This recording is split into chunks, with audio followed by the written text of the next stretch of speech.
నిత్యం ఎంతో కొంత ఆదాయాన్ని కళ్లజూపేవి కూరగాయ పంటలు. ఎంతగా కష్టాన్ని నమ్ముకుంటే అంతగా ఫలితాన్నిస్తున్న కూరగాయ పంటలపై ధరల ఆటుపోట్ల ప్రభావమున్నా ఇటీవలి కాలంలో రైతుకు నికార్సైన లాభాలనిస్తూ మంచి ఆదాయ వనరన్న నమ్మకాన్ని పాదుగొలిపాయి పందిరి కూరగాయలు. అందుకే పెట్టుబడులు భారీగా అవుతున్నా రాయితీలను వినియోగించుకొని రైతులు బీర, సొర, కాకర, పొట్ల, దొండపాదులను పందిళ్లకెక్కించి నాణ్యమైన పంట దిగుబడులను సాధిస్తున్నారు. గ్రానైట్ రాతి స్తంభాలను, ఇనుప తీగలను ఉపయోగించడంతో ఒక్క నిర్మాణపు ఖర్చే ఎకరాకు ఎంత లేదన్నా 2 లక్షలవుతోంది. అయితే ఇవి 20 ఏళ్లకు పైగా మన్నికగా నిలబడటం, ఒకసారి ఇవి ఏర్పాటు చేసుకున్నాక పంట సాగు సులభతరంగా మారి నిర్వహణ వ్యయం తగ్గడం, సస్యరక్షణ, పర్యవేక్షణకు కూడా అనుకూలంగా ఉండటంతో రైతులు పందిళ్ల ఏర్పాటుకు మొగ్గుతున్నారు. అలా పందిరి బీర నుంచి కాసులు కురిపించుకుంటున్న ఓ రైతు అనుభవాలను చూసేద్దాం రండి మరి.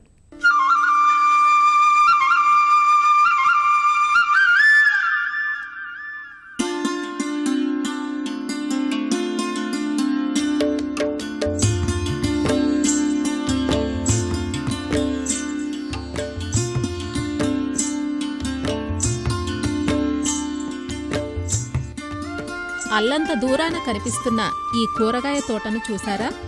పందిరంతా పరుచుకున్న పచ్చదనంతో ఎంతో శోభాయమానంగా కనిపిస్తోంది కదూ. పందిళ్ల నుంచి కిందకు వేలాడుతున్న పొడవాటి బీరకాయలు, కోసిన కాయలను బుట్టల్లో తెస్తున్న ఈ ఆసామే ఈ తోట యజమాని కట్ల వెంకట్రెడ్డి. కాయలను కోస్తున్న కట్ల సునీత ఈయన భార్య. వీరు 5 ఎకరాల్లో కూరగాయల వ్యవసాయం చేస్తున్నారు.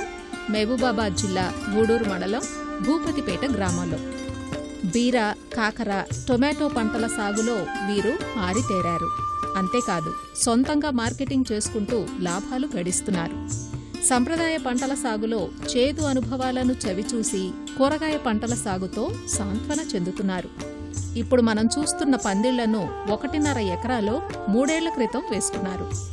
బీరా, కాకర్లతో ఏడాదికి 2 పంటలు తీస్తున్నారు. ఈ పొలంలో ముందుగా పచ్చిరొట్టగా పెసర వేసుకుని పూత దశలో దున్నించి ఆగస్టు నెలాఖరున బీర విత్తారు. అక్కడక్కడ కాకర్ను కూడా విత్తుకున్నారు. ఎకరాకు చూస్తే ప్రైవేట్ రకాలకు చెందిన బీర విత్తనం 650 గ్రాములు, కాకర విత్తనం 350 గ్రాములు కలిపి మొత్తం 3200 పాదులొచ్చేలా విత్తుకున్నారు. విత్తిన 35 రోజుల నుంచి బీరకాయలు కోతకు రావడం మొదలుపెట్టాయి. అప్పట్నుంచి రోజు కోతలు చేస్తున్నారు. ఇప్పటికి బీర కాపు పూర్తయిపోగా మొత్తం 50 క్వింటాళ్ల దిగుబడి వచ్చింది. వెంకట్రెడ్డి స్వయంగా సొంత వాహనంలో నర్సంపేట, వరంగల్ మార్కెట్లకు కాయను మార్కెట్ చేస్తున్నారు. దీంతో క్వింటా సగటున 3400 రూపాయల ధర పడింది. అలా బీర నుంచి వచ్చిన ఆదాయం 1,70,000. బీరే కాక మధ్యన కాకర కూడా వేశారు కదా. బీర కాపు పూర్తయ్యేసరికి కాకర కాపు పుంజుకుని మరో 1 నెల రోజులు కాపునిస్తుంది. కాకర నుంచి 14 క్వింటాళ్లు, క్వింటా 2,300 రూపాయల చొప్పున 32,200 రూపాయల ఆదాయం వస్తుంది. అలా ఎకరా బీర, కాకర్ల నుంచి 2,02,200 రూపాయల ఆదాయం వస్తోంది వెంకట్రెడ్డికి. మరి పందిళ్లు వేశారు కదా, ఖర్చులు ఏమాత్రం అయ్యాయేమిటి అన్న సందేహం వస్తోంది కదూ. అక్కడికే వస్తున్నాం. 1.5 ఎకరాలో పందిరికి 3 లక్షలు వ్యయం కాగా 1 ఎకరాకు లెక్కిస్తే 2 లక్షలవుతుంది. సబ్సిడీ 80,000 వెనక్కు రాగా చేతు నుంచి వెంకట్రెడ్డికి 1,20,000 రూపాయలు పడింది. డ్రిప్పై 13,000 అయింది. అంటే ప్రాథమిక పెట్టుబడిగా పందిళ్లకు డ్రిప్కు కలిపి 2,13,000 పెట్టారు.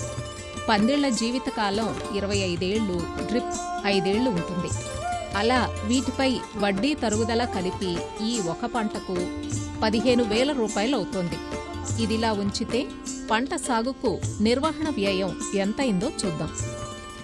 పొలం తయారీ 3,000, విత్తనం బీరా, కాకరకు కలిపి 4,600, ఎరువులు 3,000, సస్యరక్షణ మందులు 2,500, కలుపు తీత, కోతకు కలిపి కూలీ ఖర్చు 6,500, రవాణా 2,000, ఇతర ఖర్చులు 1,000 రూపాయలు కలిపి 22,600 రూపాయలు ఖర్చవుతోంది. మరి పందిళ్ళు డ్రిప్ పెట్టుబడికి వడ్డీ తరుగుదలకు అవుతున్న 15,000 రూపాయలను దీనికి కలుపుకుంటే 37,600 రూపాయల వ్యయం తేలుతుంది.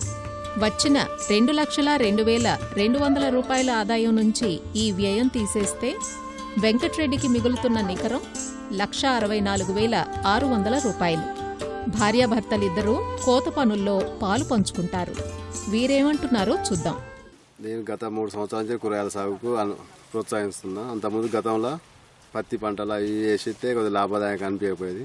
కూరగాయల పంట మీద అధిక లాభం అవ్వబడేది. పందిరి బీర వేసాను. సంవత్సరానికి 2 లక్షల బీరకు టమాటాకు 2 లక్షలు కలిసి వస్తుంది. ప్రతి సంవత్సరం పందిరి మీద 2 నుంచి 3 లక్షల వరకు ఆదాయం వస్తుంది. కూరగాయల పంట లాభసాటిగా అనిపించింది. మార్కెట్ నర్సంపేట, మహబూబాద్, వరంగల్ ఎక్కడ రేటు ఉంటే అక్కడ అమ్ముకొస్తుంది. మేము ఇంతకుముందు పత్తి మొక్కజొన్న వేసేవాళ్ళం. ఆ పంటల 30,000 నుంచి 10,000 లాభం కూడా రాకపోయేది. అందుకే కూరగాయల సాగు మొగ్గు చూపెట్టినాం. పందిరి ఖర్చు 3 లక్షలు వచ్చేసింది. మాకు గవర్నమెంట్ సబ్సిడీ 1,28,000 వచ్చింది. మార్కెటింగ్ మేమే తీసుకుపోయి అమ్ముకుంటాం. ఇక మనం ఎప్పటికి చూసుకోవాలి పందిరి సగురుడు చేసుడు. బీర సాగును ఎలా చేపట్టారో చూద్దాం. పందిళ్ల ఏర్పాటుకు సిమెంట్ స్తంభాలను ఎటు చూసినా 15 అడుగుల దూరంతో పాతారు. ఎకరాలో 230 వరకు స్తంభాలు పట్టాయి. 8 కిలోల GI వైర్ పట్టింది. బీరను వరుసల మధ్య 3 అడుగులు, మొక్కల మధ్య 2 అడుగులు పెట్టి విత్తుకున్నారు. ఎకరాకు 3,200 పాదులు వచ్చాయి. చివరి దుక్కిలో ఎకరాకు 50 కిలోల DAP, 50 కిలోల 20-20 ఎరువులు వేసుకున్నారు. పైపాటుగా 3 దఫాలుగా యూరియా, పొటాష్ ఎరువులను అందించారు. డ్రిప్ ద్వారా రోజు 1 నుంచి 2 గంటల పాటు నీరు అందిస్తున్నారు. కాత సమయంలో ఎక్కువ నీరు ఇస్తారు.